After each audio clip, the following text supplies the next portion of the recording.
ঢাকা ৯ আসন এনসিপির সাবেক ও বর্তমান দুই নেতার সাথে ত্রিমুখী লড়াইয়ে ধানের শীষের কান্ডারি হাবিবুর রশিদ হাবিব। ভোটে জয়ের ব্যাপারে আশাবাদী তিনি, তবে হাল ছাড়তে নারাজ স্বতন্ত্র প্রার্থী তাসনিম জারা এবং 10 দলীয় জোটের প্রার্থী জাবেদ রাসেন। ঢাকা ৯ আসনের ভোটের হিসেব জানাচ্ছেন অলিউল রানে। রাজধানীর সবুজবাগ, খিলগাঁও ও মুগদা নিয়ে গঠিত ঢাকা ৯ আসন।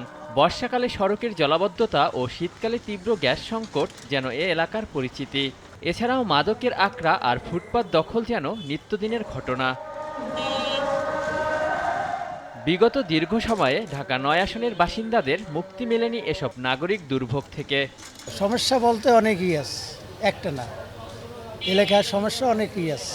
মশা মাছি, তারপরে আপনার সন্ত্রাসী, চাঁদাবাজি, অনেক কিছু হইতো এখানে। ছেলেদেরকে ধরে টাকা পয়সা কাড়ে নেয়, দোকানে আসে জোর জবরদস্তি করে। নির্বাচনের মাঠে এই আসনে 10 প্রার্থী থাকলেও ভোটের অঙ্কে লড়াই হবে মূলত ত্রিমুখী। ভোটারদের প্রত্যাশা নির্বাচিত সংসদ সদস্য দুর্ভোগ ও সমস্যা নিরসনে কাজ করবে। এলাকার উন্নয়ন, এলাকার নিরাপত্তা, কোনো চাঁদাবাজ থাকতে পারবে না, ভূমিদস্যু থাকতে পারবে না। যে মানুষগুলা বেকার আছে ওদেরকে একটা কাজ দেবে। মাদকের বিষয় নিয়ে খুব সোচ্চার হবে এবং কি রাস্তাঘাটও খুব উন্নয়ন হবে। যারা দেশের ভালো কাজ করব তারাই আমরা সমর্থন করব। সকালে বাসাবো নির্বাচনী অফিসে দোয়া অনুষ্ঠানের মধ্য দিয়ে নির্বাচনী প্রচারণা শুরু করেন বিএনপির জাতীয় নির্বাহী কমিটির সদস্য হাবিবুর রশিদ হাবিব। জয়ের ব্যাপারে আশাবাদী হলেও প্রতিপক্ষ প্রার্থীদের নিয়েও ইতিবাচক মনোভাব পোষণ করেন তিনি। সবাই ভোট পাবে, তাই না? আমি কিছু ভোট পাবো, আরেকজন পাবে, তার মানে কি কারো না কারো কাছে তো তাদের গ্রহণযোগ্যতা আছে। তাহলে যার কাছে সবাই নিয়ে কাজ করতে সমস্যা থেকে এলাকার ব্যাপারে কথায় নয় কাজই প্রমাণ করতে চান জানিয়ে এলাকার অবকাঠামোগত উন্নয়নের পাশাপাশি মাদক নির্মূলের কথাও বলেন বিএনপির এই প্রার্থী।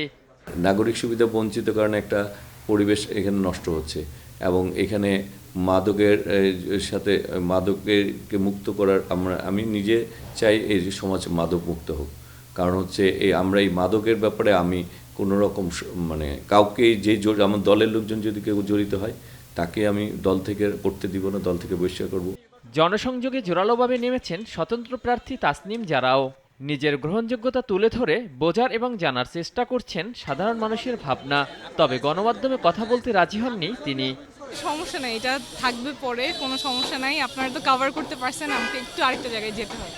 বিএনপি স্বতন্ত্র প্রার্থী ছাড়াও শাপলাকলি প্রতীক নিয়ে এই আসনে নির্বাচন করছেন 10 দলীয় জোটের প্রার্থী জাবেদ রাসিন। এছাড়াও ইসলামী আন্দোলন সহ এই আসনে মাঠে আছেন সব মিলিয়ে 10 প্রার্থী। অলিউল রনি, নাগরিক, ঢাকা।